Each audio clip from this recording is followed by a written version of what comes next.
Hello everybody, welcome back to another Warcraft Rumble video. Today we're taking a look at the best talent for every single mini in the game, and it's extremely important to choose the proper talent first. I'll explain why in a moment. First though, I do want to give a huge thank you to Blizzard for sponsoring this video. So choosing the correct talents is extremely important in Warcraft Rumble, especially if you are a free-to-play player, because once you have unlocked your first talent, you are unable to get additional talents until you increase the rarity. So if you have one talent, you can't get another one until you increase it to rare. And if you have two talents, you can't unlock the third until you increase it to epic. So with this in mind, you want to choose the strongest talents first so you aren't stuck waiting for the best in slot talent. So let's go over the leaders first, and then we'll dive into the rest of the mini. Starting out with Tyrion Fordring, you have Divine Shield, Consecrate, and By the Light. By far the strongest option here is Divine Shield. No contest, Divine Shield is the strongest of the three talents for him, so I would say always go for that one first. When it comes to Maiev Shadow Song, you have three options here: Enveloping Shadows, Shadow Step, and Remorseless. All three of these talents are fairly viable as an option. However, I would rank them in the following order. First, I would say Remorseless is the best in slot. In second place, I would say Enveloping Shadows, and in third place, I would say Shadow Step. Remorseless allows Maiev to deal double damage for 2 seconds after killing the enemy, and because she is an unbound stealth unit, she almost always kills an enemy almost immediately after spawning. She's very good at going in there and assassinating an enemy unit very quickly with the increased damage of her first attack. And with Remorseless, she'll then deal double damage for a couple seconds afterwards, which makes her even better as an assassination type unit. However, Enveloping Shadows and Shadow Step do have a ton of utility in certain scenarios. Now, moving on to Jaina Proudmoore, we have three options here: Flurry, Blink, and Clear Casting. The best option here is by far Clear Casting because of her ability to increase the level of your spells by 3 whenever she's in play. Being able to immediately play a spell for less gold after you deploy Jaina at an increased level is very powerful. When it comes to the Horde leader Sneed, we have three options here: Mine is Money Friend, Lead with Greed, and Land Grab. By far the best option is Lead with Greed because of his ability to grant additional gold whenever a siege unit damages a tower or takes a chest or captures a meeting stone. And because Sneed himself also has siege damage, having this Lead before Greed grants you an additional 2 gold for 4 gold total, which is extremely powerful. So with this talent on there, you kind of want to optimize your strategy so that Sneed himself is always dealing that finishing blow, getting the additional gold from his Lead before Greed ability. Moving on to the next Horde leader, Grimosh Hellscream, we have three options: Blade Storm, Mirror Image, and Savage Strikes. I would say in first place we have Mirror Image being the most valuable talent of the three. Summoning 2 fragile mirror images when entering combat just makes him a bit more tanky and able to distract those enemy units. In second place I would say Savage Strikes, and in third place I would say Blade Storm. So don't be me and get Blade Storm first, go for Mirror Image. Moving on to the third Horde leader, we have Karen Bloodhoof. He's got three options: Reincarnation, Plains Running, and Aftershock. As you'd expect, Reincarnation is the strongest option. After death, he resurrects at 50% health once again. So basically, you're getting 1.5 Karens for the price of 1. Speaking of Karen, we actually have his talent in the shop right now. Let's go ahead and buy that. Boom, 250 gold. Best in slot talent unlocked. So moving on to the Blackrock leaders, we have Ren Blackhand with three options: Flaming Soul, Scale and Steel, and Legionnaire. For the most part, you're going to want to go with Scale and Steel first, where he gains resistance while flying and armored while dismounted, making it even tankier. Ren is overall a very powerful leader in Warcraft Rumble, and this just makes him even stronger. For the second Blackrock leader, we have General Dracasath, and for this one, you're definitely going to want to choose Chromatic Scales, where he grants all nearby allies the resistant trait, which increases their defenses against elemental damage. This allows you to build a much bigger kind of death ball style push to destroy your enemy, because General Dracasath himself is a fairly tanky unit, and it is especially good for resisting those enemy spells. Moving on to the third Blackrock leader, Emperor Thausarian, we have three options here, but for this one, you're going to want to choose the talent Hubris, where after playing him, your next non-elemental mini deploys with 2 increased power levels, because this synergizes so well with his leader ability, where any allies that deal non-elemental damage also apply burning damage. This just increases that damage even further. Moving on to the undead leaders, we have Baron Rivendare, one of my favorite leaders in the game. These three, I would say, are fairly all viable. However, Chill of the Grave, summoning skeleton mages instead of warriors, is by far the strongest of the three. You can't really go wrong with the other ones, but if you want to optimize your strategy and optimize your power, go with Chill the Grave first, because skeleton mages have range, they have a chilling effect with their attack that slows enemies, which is basically free utility. It is overall the strongest of the 3 options. Moving on to Sylvanas, another one of my favorite leaders in the game. You have 3 options here: Banshee's Wail, Forsaken Fury, and Black Arrow. Definitely by far, Black Arrow is the strongest of the talents. It allows her attack to pierce through enemies in a line, dealing elemental damage, which is extremely powerful because her DPS is fairly high, and this allows her to destroy those massive pushes. Then moving on to the final undead leader, Blood Mage Thalnos, we have 3 talent options. We have Bane, Drain Life, and Dominance. Bane increases the attack speed for 5 seconds after playing a spell, which normally is fairly good because of his ability Dark Ritual, where he gains 1 level after he deploys a spell until he dies. So that kind of synergizes pretty well, making him very, very powerful. However, the best option here and the better alternative is Drain Life, where he gains life steal, because obviously the goal here is to drop Blood Mage Thanos down, then cycle some spells, increasing his level as much as you can. With life steal, he survives even longer, which adds a compounding effect. The longer he's alive, the more levels he can increase. So while you can't really go wrong with Bane, Drain Life is the better option. Moving on to the newest faction, the Cenarius faction, we have Cenarius himself. 3 options here: Revitalize, Force of Nature, and Wild Growth. Both Revitalize and Force of Nature are fairly viable. However, Revitalize is a bit more situational and requires building an entire strategy around it, whereas Force of Nature is way more versatile and overall a better option. Moving on to the second Cenarian leader, we have Anu, the Ancient of Lore. 3 options here: Barkscan, Petrify, and From the Trees. From these 3 options, you basically have 2 that you can choose from for your first talent. Petrify and From the Trees, I would say, are both fairly competitive options and both pretty equal in terms of their strength. Petrify obviously keeps the Safe Arbor active for even longer, which adds to the utility of the leader.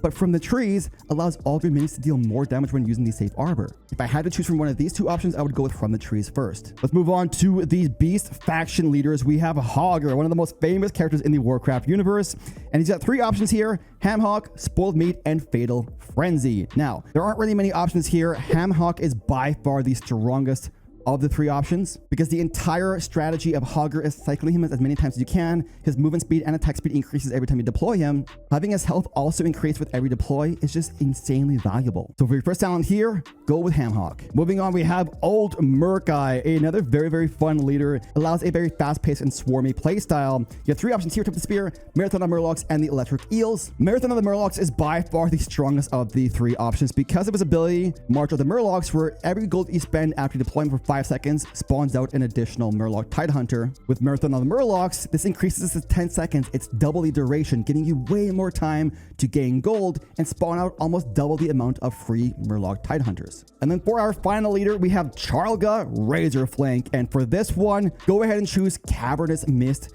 as your first talent. It is by far the strongest of the 3 options, and honestly makes playing this unit way easier. So those are the leader talents. Let's move on to the minis themselves. First, we have the Murloc Tidehunters. With this one, you're going to want to choose Safety Bubble. The Murlocs deploy with a bubble that blocks their first attack because they are a fairly weak unit and they typically die to most things in one shot. This just makes them way more tankier and very often able to survive a lot of different scenarios. Moving on to the Raptors, I would say out of these 3 options, the 2 that are somewhat viable are Strength in Numbers and Motivation. I would probably give the edge to Strength in Number if you want to choose that one first, but Motivation is still a decent option. Moving on to the Prowler, we have 3 options here on the Prowler: Pack Leader and Predatory Instincts. I would say equally viable first talent options are on the Prowl and Predatory Instincts, because this is a fast moving unit. Both of these options tend to kind of lead to the same effect. With on the Prowl, you kind of move quickly in there, sneak in, attack his target, stun it, and then get some more attacks off before dying, in the end kind of dealing double the damage. So with Predatory Instincts, he kind of just goes in there and deals double damage instantly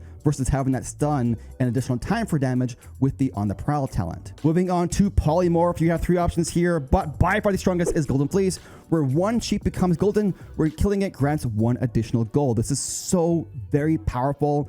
With Polymorph, you see it in almost all of the top builds in the game. So don't be like me, don't choose Exploding Sheep first, go with the Golden Fleece. For the Spider Legs, you have 2 viable options here. You have Bloated Carapace and Envenom.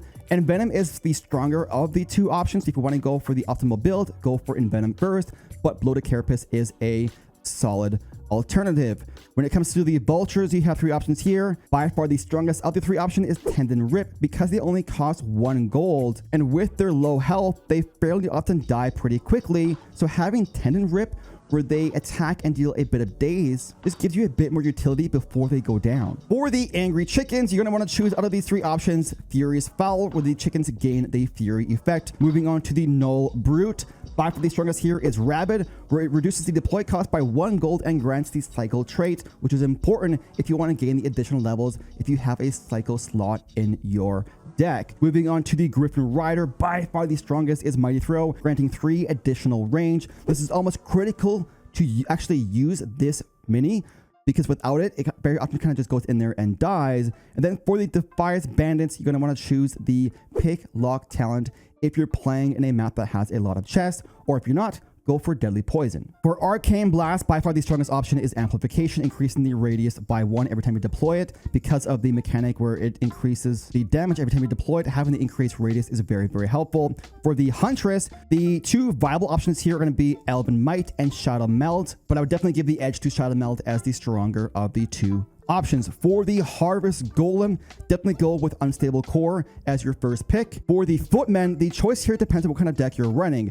Fortification is very powerful if you're running a deck that has some healers in there. Otherwise, if you don't, go for Shield Dash. For the Safe Pilot, you definitely want to go with the Gnomish Cloaking Device. This makes her a much more versatile unit because of the stealth, allowing her to get that first attack off.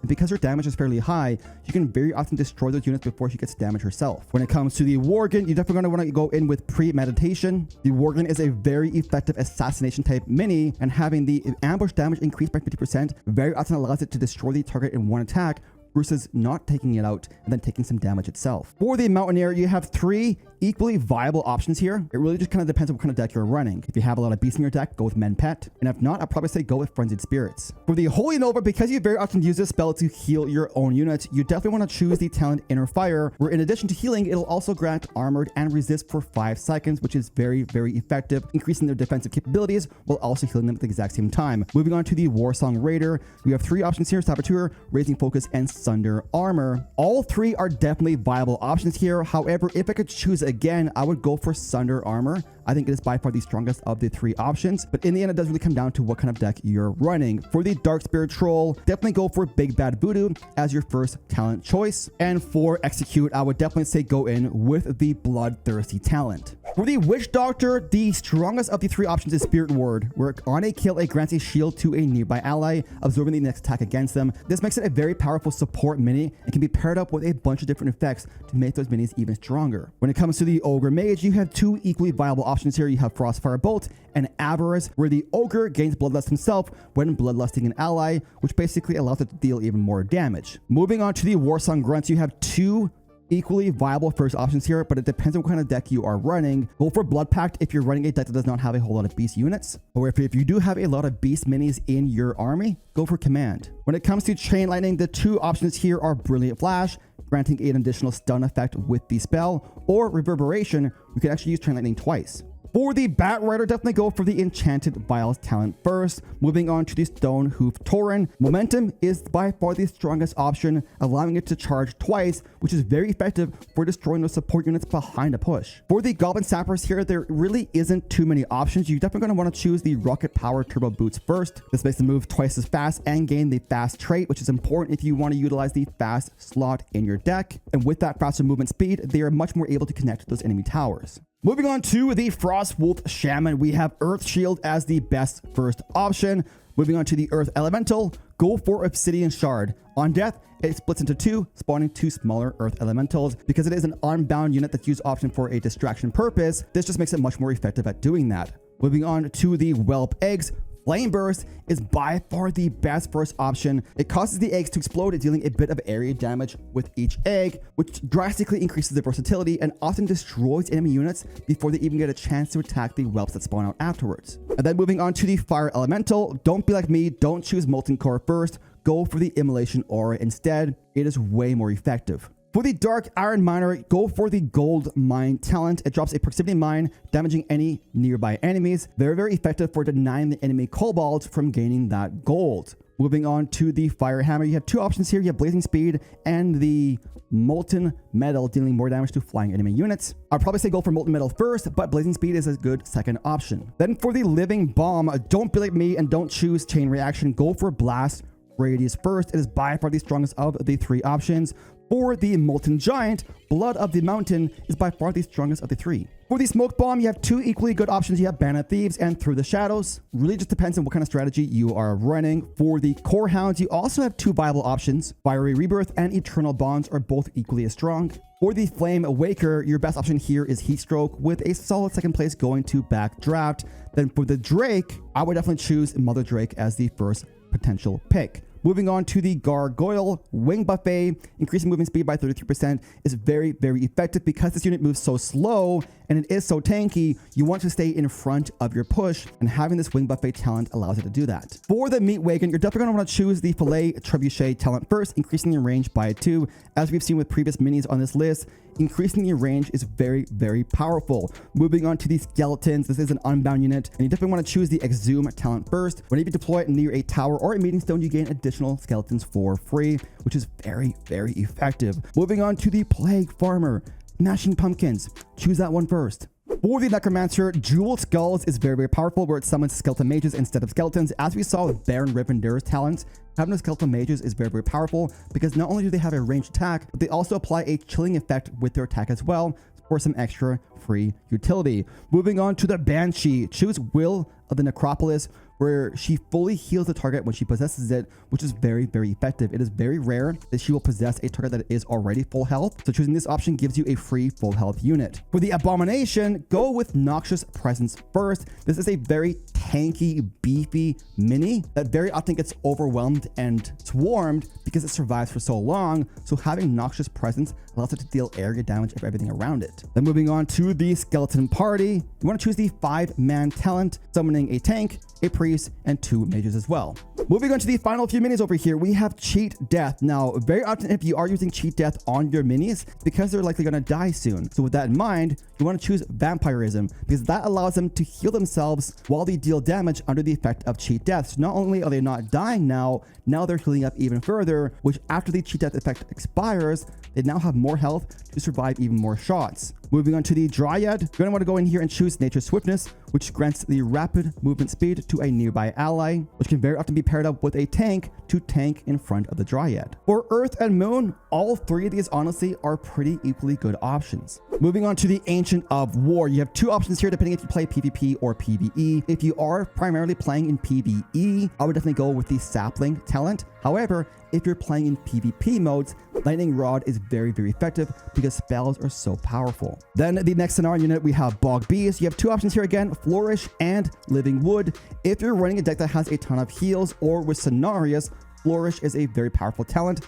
Otherwise, go for Living Wood. And for our final two minis, we have the Fairy Dragon. This one, you're going to want to choose the Fey Blessing. Once per deploy, grants resist to a nearby ally. With specific strategies, it can be very, very effective for building up a massive push. And it turns the Fairy Dragon into a very powerful support unit. And then for our final mini over here, the Moonkin. For this one, you're going to want to choose Vengeance. Anytime it takes damage, it's going to increase the casting speed by 50%, which honestly helps it survive in a lot more scenarios. But that is the end of the video. Those are, in my opinion, the best talents for every single mini. If you have a different talent suggestion, feel free to leave that down below in those comments, and be sure to download Warcraft Rumble for free using the link down below in the description. Once again, a huge thank you to Blizzard for sponsoring this video, and I hope you found this video helpful.